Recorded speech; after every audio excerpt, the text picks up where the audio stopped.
वसुदेवसुतं देवं कंसचाणूर्यमर्दनं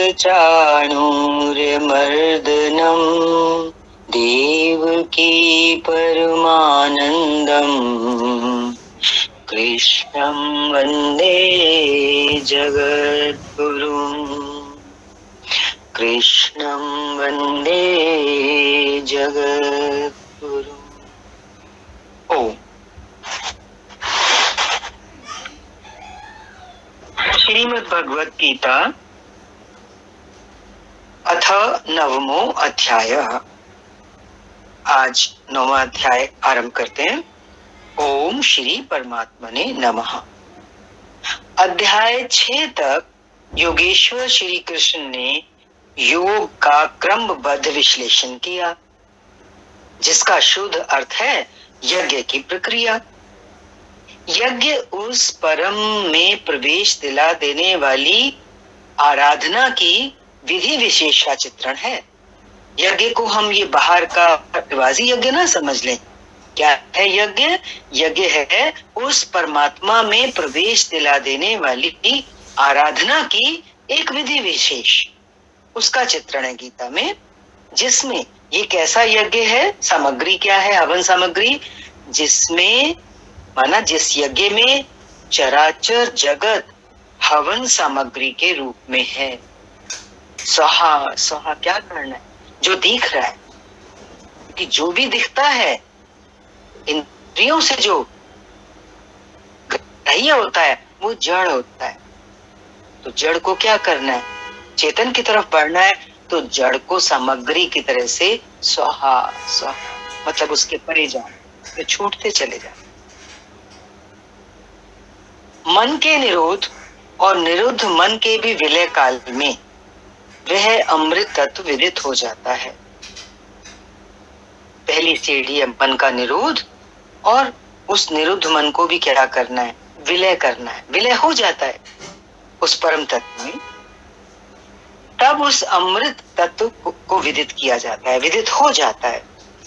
पूर्ति काल में जब यज्ञ पूरा हो जाता है, पूर्ति काल में यज्ञ जिसकी सृष्टि करता है उसको पान करने वाला ज्ञानी है। जो चीज मिलेगी यज्ञ के पूर्ण होने पर, वो जो अमृत है उसका पान करने वाले को ही हम क्या कहेंगे? वो ज्ञानी है, क्योंकि वह सनातन ब्रह्म में प्रवेश पा जाता है। अब ये जो आत्मा का परमात्मा से मिलन है, इसी मिलन का नाम ही तो योग है। हम योग की बात कर रहे हैं ना पूरी गीता में। कर्म योग, कर्म से योग की प्राप्ति, और कर्म भी दोबारा बोल रहे हैं हम, इस बात को ना समझ लें कोई और कर्म। यज्ञ की प्रक्रिया ही कर्म है, जिसको पूरा अभी तक पर भगवान समझाते चले आए। उस यज्ञ को, उस कर्म को, उस आराधना को कार्य रूप देना, यहाँ भी आगे देखो वही बात, उस यज्ञ को कार्य रूप देना कर्म कहलाता है। 7वें अध्याय में उन्होंने बताया कि इस कर्म को करने वाला, जो भी इस कर्म को करेगा, इस यज्ञ की प्रक्रिया को, नियत कर्म को, कर्म योग के रास्ते जो चलेगा, ऐसा व्यक्ति व्याप्त ब्रह्म, संपूर्ण कर्म, संपूर्ण अध्यात्म, संपूर्ण अधिदैव, अधिभूत और अधियज्ञ सहित मुझको जानते हैं। भगवान क्या कह रहे हैं?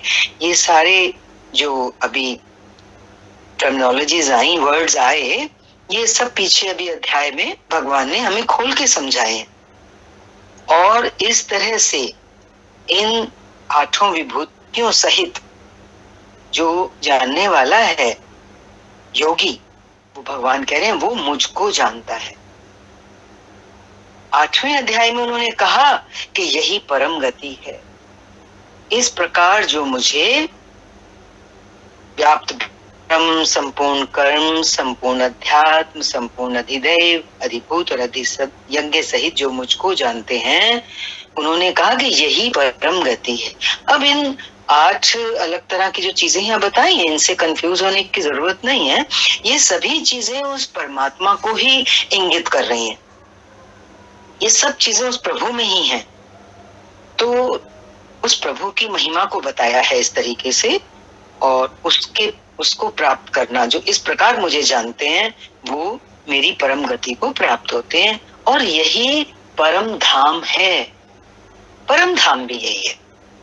देखो, ये प्राप्ति, परम गति, परम धाम की प्राप्ति कितनी स्पष्ट हो रही है कि साधक के जीवन में ये जीते जी घटती है। प्रस्तुत अध्याय में योगेश्वर श्री कृष्ण ने स्वयं चर्चा की कि योग युक्त पुरुष का ऐश्वर्य कैसा है, सब में व्याप्त रहने पर भी वो कैसे निर्लेप है। योग युक्त महापुरुष की अब महानता, ऐश्वर्य मीन्स उनकी विभूतियां, वो कैसी विभूति होते हैं, माना वो सब में व्याप्त रहने पर भी, क्योंकि उनको वो आभास अनुभव हो गया कि सब तरफ मैं ही हूं। इतना व्याप्त अनुभव होता है महापुरुषों को, तभी तो वो इतने संभाव में रहते हैं संसार में जब विचरते हैं। और संसार में विचरते हुए भी वो किस प्रकार से निर्लेप होते हैं, सब में व्याप्त रहने पर भी वो कैसे निर्लेप हैं, और कैसे वो सब कुछ करते हुए भी, क्योंकि शरीर में होते हैं महापुरुष जो परम तत्व जिनको विदित हो चुका होता है। अब वो करते तो हैं पीछे आने वालों के लिए, कर्म तो उनसे भी हो रहा है, लेकिन वो करते हुए भी किस प्रकार अकर्ता हैं। उस पुरुष के स्वभाव, उस महापुरुष के स्वभाव एवं प्रभाव पर प्रकाश डाला भगवान ने, और योग को आचरण में ढालने पर आने वाले देवतात्विक विघ्नों से सतर्क किया, और उस पुरुष की शरण होने पर बल दिया। सबसे महत्वपूर्ण बात हमारे लिए, उस महापुरुष की शरण लेनी बहुत आवश्यक है। इस पे बार बार भगवान कृष्ण ने बल दिया है, क्योंकि उसके बिना साधक की जो साधना है वो पूरी नहीं हो सकती, साध्य नहीं उपलब्ध होगा। साध्य क्या है? परमात्मा। श्री भगवानुवाच इदं तु ते गुह्यतमं प्रवक्ष्याम्यनसूयवे ज्ञानं विज्ञानसहितं यज्ञात्वा मोक्षसे सुखात्। योगेश्वर श्री कृष्ण ने कहा, अर्जुन असूया, असूया शास्त्रीय शब्द है, का मतलब है ईर्ष्या, डाह, ईर्ष्या अंतःकरण की एक आसुरी वृत्ति। क्या कहा भगवान ने? अर्जुन ईर्ष्या रहित तेरे लिए, असूया रहित तेरे लिए मैं इस परम गोपनीय ज्ञान को विज्ञान सहित कहूंगा। बहुत असीम कृपा है प्रभु की, ज्ञान को भी वो हमें और विज्ञान सहित पकड़ाना चाहते हैं। अर्थात प्राप्ति के पश्चात महापुरुष की रहनी के साथ कहूंगा। विज्ञान सहित कहने का क्या मतलब है? महापुरुष की रहनी, और किस प्रकार वो अपने आसपास उस बीज को रोपण करते हैं, बीजारोपण करते हैं उस तत्व का। महापुरुष की रहनी के साथ कहूंगा कि कैसे वह महापुरुष सर्वत्र चारों ओर एक साथ कर्म करता है, कैसे वह जागृति प्रदान करता है। जो जाते हैं उनके पास, वो तो अंधकार में होते हैं ना, जगाने वाला गुरु ही है, सचेत करते हैं महापुरुष। रथी बनकर आत्मा के साथ कैसे सदैव रहता है, वह सतगुरु, वह महापुरुष अपने भक्त के साथ कैसे रहते हैं? रथी बनकर। जैसे भगवान कृष्ण सारथी बने अर्जुन के, तभी पार पा पाया अर्जुन, जिस दुविधा में फंस गया था, इतना बड़ा युद्ध कर पाया, जीत पाया। ठीक इसी प्रकार से हर जीव के सामने एक युद्ध है, महायुद्ध है, जिसकी पार तभी लगती है जब वो शरण में जाता है महापुरुष की, सद्गुरु की। ये सब मैं तुझे बताऊंगा कि महापुरुष कैसे रथी बनकर आत्मा के साथ सदैव रहते हैं, जिसे साक्षात जानकर, ये जानकारी प्राप्त करके तू दुख रूपी संसार से मुक्त हो जाएगा। वो ज्ञान कैसा है? ये प्रश्न है, क्वेश्चन मार्क है यहाँ पर। वो ज्ञान कैसा है? इस पर कहते हैं भगवान, राजविद्या राजगुह्यम पवित्रम इदमुत्तमम प्रत्यक्षावगमं धर्म्यम सुसुखम कर्तुमव्ययम। विज्ञान से संयुक्त यह ज्ञान, विज्ञान से संयुक्त ज्ञान कैसा हो गए? विज्ञान सहित, तभी पूर्ण होता है। विज्ञान से संयुक्त ये ज्ञान सभी विद्याओं का राजा है। आत्मज्ञान कैसा है? दुनिया में इतनी विद्याएं, इतने ज्ञान है, लेकिन ये सभी विद्याओं का राजा है। विद्या का अर्थ भाषा, ज्ञान या शिक्षा नहीं है। विद्या उसे कहते हैं जिसके पास आए उसे उठाकर ब्रह्म पथ पर चलाते हुए मोक्ष प्रदान कर दे। असली विद्या कौन सी है? जो हमें मोक्ष प्राप्ति में सहायक हो। यदि रास्ते में रिद्धियों, सिद्धियों अथवा प्रकृति में कहीं उलझ गया तो सिद्ध है कि अविद्या सफल हो गई। अविद्या क्या है? माया है। रास्ते में कहीं आएंगी बाधाएं, तो आती हैं, रिद्धियां सिद्धियां आ सकती हैं। साधक यदि उनमें उलझ गया तो भटक जाता है प्रकृति में। इससे बचाने वाला कौन? इससे बचाने वाले ये महापुरुष जो परमेश्वर के स्वरूप होते हैं। यदि विद्या, अविद्या सफल हो गई तो वो विद्या नहीं है, है ना। ये राजविद्या ऐसी है, देखो ये 9वां अध्याय जो है ना, इसको राजविद्या, राजगुह्य राजविद्या कहा है। ये विद्या कैसी है? हैं? ये विद्या ऐसी है जो निश्चित कल्याण करने वाली है। राजविद्या, राजयोग, ये निश्चित कल्याण करने वाली है। इसलिए कहा यह सभी गोपनियों का राजा है। विद्या क्या होता है? रहस्य होता है ना विद्या, एक जो गुरु अपने भक्त को देता है। लेकिन ये जो ज्ञान है विज्ञान सहित, ये तो गोपनियों का भी राजा है। अविद्या और विद्या के अवगुंठन का अनावरण होने पर विद्या और अविद्या मिक्स होती है ना, ज्ञान और अज्ञान, इसकी जो गांठ है जब ये खुलती है होने पर योग युक्तता के पश्चात ही इससे मिलन होता है। योग युक्त, योग से युक्त होने पर इस राजविद्या से मिलन होता है। इसलिए बोला ये अति पवित्र, उत्तम और प्रत्यक्ष फल वाला है। प्रत्यक्ष फल वाले से क्या मतलब है? इधर करो और उधर लो, ऐसा प्रत्यक्ष वाला फल वाला है। ये अंधविश्वास नहीं है कि इस जन्म में साधन करो, फल कभी दूसरे जन्म में मिलेगा। ये परम धर्म परमात्मा से संयुक्त है। विज्ञान सहित ये ज्ञान करने में सरल और अविनाशी है। अध्याय 2 में योगेश्वर श्री कृष्ण ने कहा, अर्जुन, इस योग में बीज का नाश नहीं होता। सभी साधकों के लिए ये वचन भगवान का बहुत प्रेरणादायक है कि इस बीज का नाश नहीं होता। इसका थोड़ा भी साधन जन्म मरण के महान भय से उद्धार कर देता है। 6ठे अध्याय में अर्जुन ने पूछा, भगवान, शिथिल प्रयत्न वाला साधक नष्ट भ्रष्ट तो नहीं हो जाता? तो श्री कृष्ण ने बताया, अर्जुन, पहले तो कर्म समझना आवश्यक है। देखो सीढ़ियां, पहले तो कर्म को समझो और समझने के बाद थोड़ा भी साधन पार लग गया। देखो बड़ी जो समस्या होती है ज्ञान के रास्ते कि असल में हमें करना क्या है। तो वो जो हमें परमात्म प्राप्ति के लिए असल में जो हमें करना है, पहले तो हमें उसकी समझ ही स्पष्ट होनी चाहिए ना। हम सत्संग बहुत सुनते हैं, ज्ञान बहुत सुनते हैं, लेकिन हमें करना क्या है उसकी समझ ही हमको नहीं हो पाती है। जब समझ ही नहीं होगी किसी चीज की तो अब हम उस पर चलेंगे कैसे? वो क्रियान्वित कैसे होगा? तो वो तो फिर विफल हो जाता है ना, सब किया धरा। तो पहले तो समझना आवश्यक है और फिर समझने के बाद आसान हो जाता है। क्या?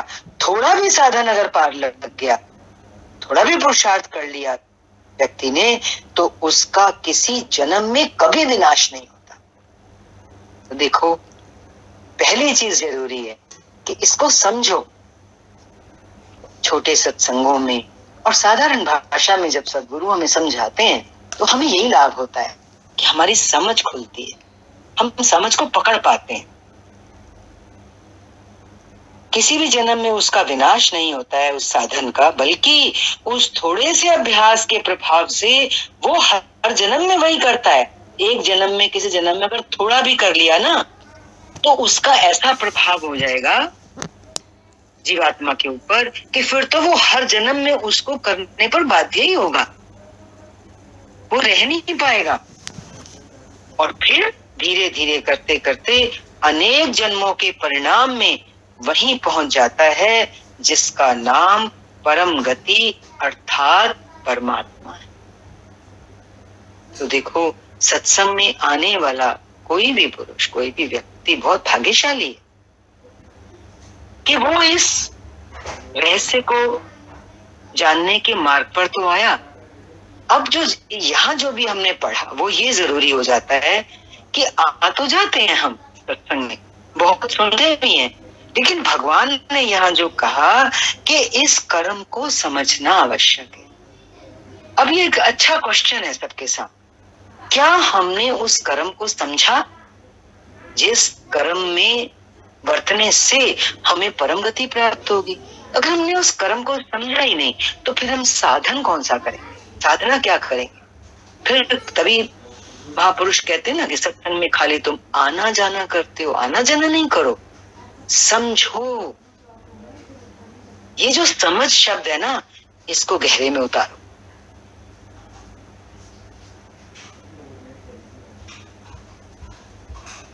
अनेक जन्मों के परिणाम में वहीं पहुंच जाता है जिसका नाम परम गति अर्थात परमात्मा है।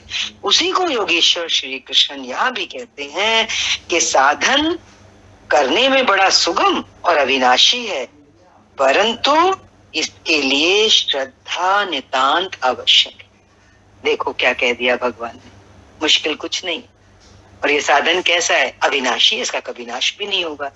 तो सब कुछ तो हमारे हित में भगवान और हमको कितना उठाने के लिए और आसान रास्ता पकड़ाना चाह रहे हैं, लेकिन फिर कहाँ कमी हो जाती है? क्या कह रहे हैं? इसके लिए श्रद्धा नितांत आवश्यक है। श्रद्धा भी हो तो कैसी हो? भगवान बता रहे हैं श्रद्धा के लिए, अश्रद्धधानः पुरुषा धर्मस्यास्य परन्तप अप्राप्य माम निवर्तन्ते मृत्यु संसार वर्तमनि। परंतप अर्जुन, इस धर्म में, इसमें जिसका थोड़ा भी साधन करने पर विनाश नहीं होता, इस धर्म में, इस कर्म में श्रद्धा रहित पुरुष मुझे ना प्राप्त होकर संसार क्षेत्र में भ्रमण करता ही रहता। देखो, ये बहुत हमारी आंखें खोलने जैसा हमको गीता में मिल रहा है। हम सत्संग भी जाते हैं, पूजा पाठ भी करते हैं, मंदिर गुरुद्वारे भी जाते हैं, फिर भी वहीं के वहीं क्यों पाते हैं अपने आप को? बोला ना, श्रद्धा रहित पुरुष जो है वो मुझे ना प्राप्त होकर संसार क्षेत्र में भ्रमण करता ही रहता है। आगे बोला श्रद्धा, अतः श्रद्धा अनिवार्य है। श्रद्धा अनिवार्य है तो श्रद्धा फिर क्या है? श्रद्धा है एक इष्ट में मन को केंद्रित रखना। एक इष्ट में मन को केंद्रित रखना। यदि एक इष्ट में मन को केंद्रित हम नहीं रख पा रहे हैं तो हम श्रद्धा रहित हैं, भटक रहे हैं। इसीलिए बोला भटकता कहाँ है इंसान? देखो, संसार में भटकता है ना। इसलिए बोला, क्या आप संसार से परे हैं? एक इष्ट में मन को केंद्रित करने से क्या तात्पर्य है? आगे बोल रहे हैं ना, क्या आप संसार से परे हैं? तो मन तो संसार में विभक्त हो जाता है ना, बट जाता है। भटकता है। तो बोला सदगुरु ने कि जो उस परम गति को प्राप्त करना चाहता है वो विभक्त ना हो। श्रद्धा की बात चल रही है, देखो समझ लो। श्रद्धा माना क्या क्या? भक्त वो है जो विभक्त ना हो। विभक्त होना माना क्या है? संसार में बट जाना, अपने अंतःकरण को संसार में बिखेर देना, वही तो विभक्तता है हृदय की। भक्त वो है जो अपने आप को केंद्रित कर देता है। इष्ट से क्या मतलब है? इष्ट तो मात्र एक परमात्मा ही है ना। उस तक पहुंचने के लिए किसी साकार का प्रारंभिक अवस्था में यदि सहारा भी लेना हो तो किसी इष्ट को हृदय में हम धारण कर सकते हैं, चाहे वो सद्गुरु ही हो। तो श्रद्धा के ऊपर भगवान ने यहाँ पर साधक के लिए अच्छा प्रकाश डाला है, बहुत खुल रहा है। अगला श्लोक लेते हैं। मया तत्मिदं सर्वं जगत अव्यक्त मूर्तिना मतस्थानि सर्वभूतानि न चाहं तेष्वस्थितः। मुझ अव्यक्त स्वरूप से ये सब जगत व्याप्त है, अर्थात मैं जिस स्वरूप में स्थित हूं वह सर्वत्र व्याप्त है। परमात्मा का स्वरूप कहता है सर्वत्र व्यापक। सभी प्राणी मुझ में स्थान पाए हैं, सब मुझ में है, किंतु मैं उनमें स्थित नहीं हूं क्योंकि मैं अव्यक्त स्वरूप में स्थित हूं। सब भगवान में है लेकिन भगवान किसी में नहीं है, क्योंकि भगवान किस स्वरूप में स्थित है? अव्यक्त, जो व्यक्त नहीं होता। संसार तो चराचर जगत तो व्यक्त है और वो परमात्मा अव्यक्त है, इसलिए वो किसी में भी नहीं है। महापुरुष जिस अव्यक्त स्वरूप में स्थित है वहीं से बात करते हैं। ये जो महिमा है ना महापुरुषों की, ये यहाँ बहुत समझ में आ रही है। महापुरुष कहाँ से बात करते हैं? हम तो उनके सामने बैठे होते हैं, हमें तो उनका विग्रह ही दिखाई पड़ता है, उनका श्रीमुख से बोलते हुए नजर आते हैं, पर वो कहाँ से उठ रहा है उनके? बोला महापुरुष बोलते हैं कहाँ से? जिस अव्यक्त स्वरूप में वो स्थित है। और अव्यक्त क्या है? अव्यक्त तो एकमात्र वो परमेश्वर है, और वहीं से बात करते हैं। और शरीर छोड़कर भी उसी अव्यक्त स्तर से, जब वो शरीर छोड़ते हैं तो वो शरीर भी उसी अव्यक्त स्तर से ही छोड़ते हैं, माना उनका आना जाना नहीं होता है। इसी क्रम में आगे कहते हैं न च मतस्थानि भूतानि पश्य मे योगमेश्वरम् भूतभृन्न च भूतस्थो ममात्मा भूत भावनः। वस्तुतः सब भूत भी मुझ में स्थित नहीं है। क्यों? क्योंकि वो तो मरण धर्मा है, प्रकृति के आश्रित है। किंतु मेरी योग माया के ऐश्वर्य को देख कि जीवधारियों को उत्पन्न और पोषण करने वाला मेरा आत्मा उन भूतों में स्थित नहीं है। ऊपर आ गया ना, क्यों नहीं है भूतों में स्थित? क्योंकि वो अव्यक्त है। ये बोल रहे हैं मैं आत्म स्वरूप हूं, इसलिए मैं उन भूतों में स्थित नहीं हूं। यही योग का प्रभाव है। ये जो योग की चर्चा चली आ रही है, तो योग का अंतिम प्रभाव बता दिया उन्होंने कि ऐसा महापुरुष, ऐसा योगी जो योग युक्त होता है, जो परम धाम की स्थिति को प्राप्त कर लेता है, सब उसमें होते हैं, उसकी समदृष्टि हो जाती है कि ये सब चराचर जगत मेरे में है, लेकिन वो किसी में भी नहीं होता है, वो निर्लेप रहता है। यही योग का प्रभाव है। इसको स्पष्ट करने के लिए योगेश्वर श्री कृष्ण दृष्टांत देते हैं। यथाकाशि स्थितो नित्यं वायुः सर्वत्र गो महान् तथा सर्वाणि भूतानि मतस्थानित्युपधारय। अब इस दृष्टांत से बहुत स्पष्ट हो जाएगी ये स्थिति योगी की, महापुरुष की। जैसे आकाश से ही उत्पन्न होने वाला महान वायु आकाश में सदैव स्थित है, किंतु उसे मलिन नहीं कर पाता। देखा ना, कैसी भी मिट्टी, धूल, पत्ते, क्या क्या, आंधी भी आए अगर, उस समय लगता है आकाश में कितनी मिट्टी है। जैसे ही आंधी शांत होती है तो आकाश स्वच्छ का स्वच्छ, निर्मल। तो वो वायु आकाश को स्पर्श, वो आंधी आकाश को स्पर्श नहीं कर पाती है। जैसे आकाश से ही उत्पन्न होने वाला, उत्पन्न भी वायु कहाँ से हो रहा है? आकाश से। जैसे आकाश से ही उत्पन्न होने वाला महान वायु आकाश में सदैव स्थित भी है, उसी में ही रहता है, किंतु उसे स्पर्श नहीं कर पाता, मीन्स उसे मलिन नहीं कर पाता। ठीक ऐसे ही संपूर्ण भूत मुझ में स्थित है, ऐसा चांद। और ठीक इसी प्रकार मैं आकाशवत निर्लेप हूं। ये सब जो मुझ में स्थित है ना, वे मुझे मलिन नहीं कर पाते। प्रश्न पूरा हुआ। यही योग का प्रभाव है। देख रहे हो योग का प्रभाव कितना जबरदस्त है। सब में होते हुए भी किसी में भी नहीं। कितनी महान उपलब्धि। अब योगी क्या करता है, इस पर कहते हैं। ओम।